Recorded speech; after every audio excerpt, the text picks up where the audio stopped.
Out There, que je viens d'obtenir et dont je vais faire les premiers pas dessus. Je n'y ai pas touché, j'ai juste lancé le tutoriel.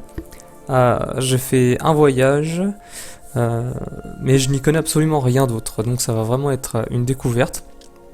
J'espère que ça va vous plaire. Moi, c'est un jeu qui est extrêmement prometteur, on en a dit beaucoup de bien, on me l'a fortement recommandé, donc j'ai fermé les yeux et j'ai foncé. Bref. I'm an astronaut aboard the Nomad. Passenger on the line that connects Earth to Ganymede, a moon of Jupiter. Until something happened.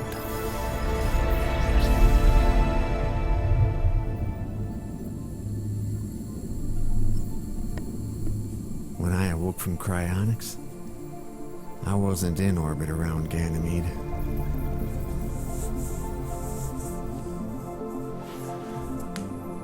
In fact, I wasn't even in the solar system anymore.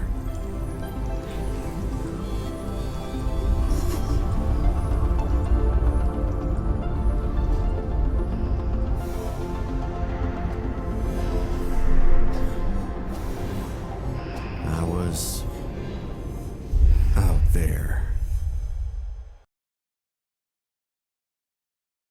Très bien. Donc la dernière fois j'avais lancé le tutoriel. Cette fois-ci nous allons faire une vraie partie.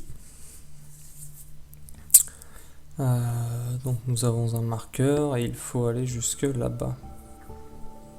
Ok, très bien. Alors, ce qu'on voit dans le tutoriel, je vais faire vite fait une description. Donc vous avez ici la carte des étoiles sur laquelle vous pouvez voyager. En vert, la portée à laquelle je peux voyager et le cercle gris à peu près, bleu-gris, à laquelle je peux étudier les étoiles. C'est-à-dire que je peux cliquer sur celle-là, mais je ne peux pas cliquer sur celle-ci. Donc je peux voir la qualité des étoiles, enfin la qualité là. Ici c'est une supernova, ici une géante bleue, un trou noir, une naine jaune, bref, etc. etc. Je vais aller un peu vite.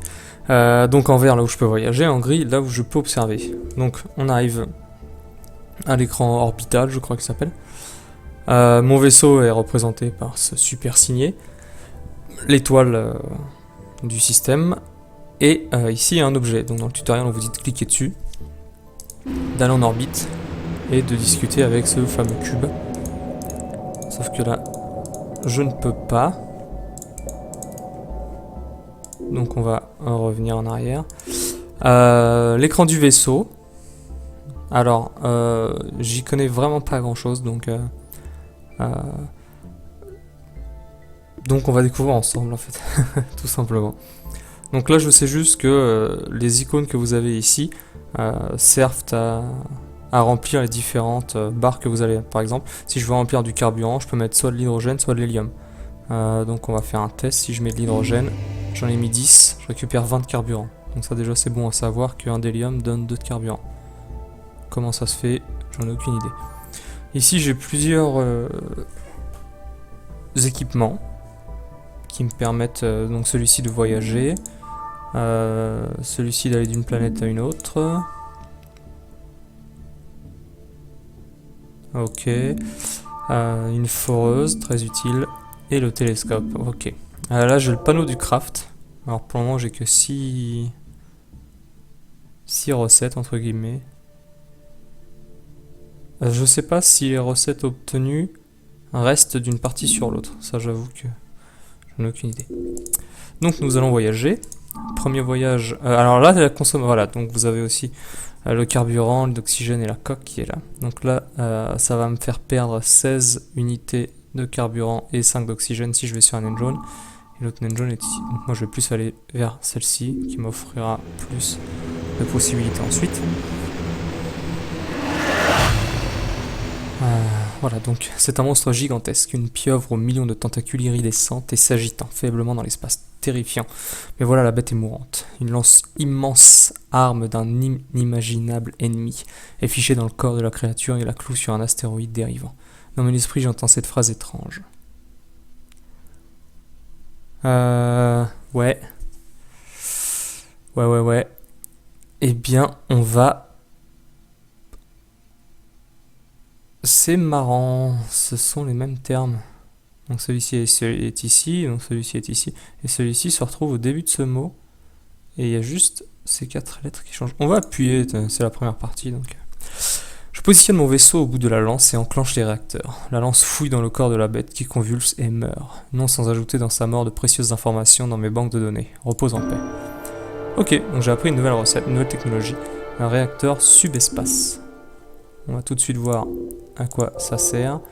Où est-il? Ici.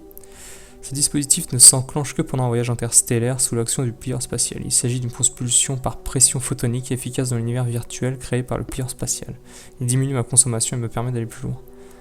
Ok, il me faut 4 HF. Alors, HF, ça doit être du affinium, un truc du genre. Je connais pas toute ma table périodique. Alors, nous avons une géante gazeuse ou une planète rocheuse. Nous allons sur la planète rocheuse. Nous allons atterrir, ça nous coûte encore du carburant. Et nous allons forer, procéder à notre premier forage. Donc je vais utiliser 2 de carburant au départ. Donc, tiens, 7 de fer. On va continuer. 5. On va continuer. 4. Ok, donc là il n'y a que du métal. Il n'y a que du métal, c'est pas rentable.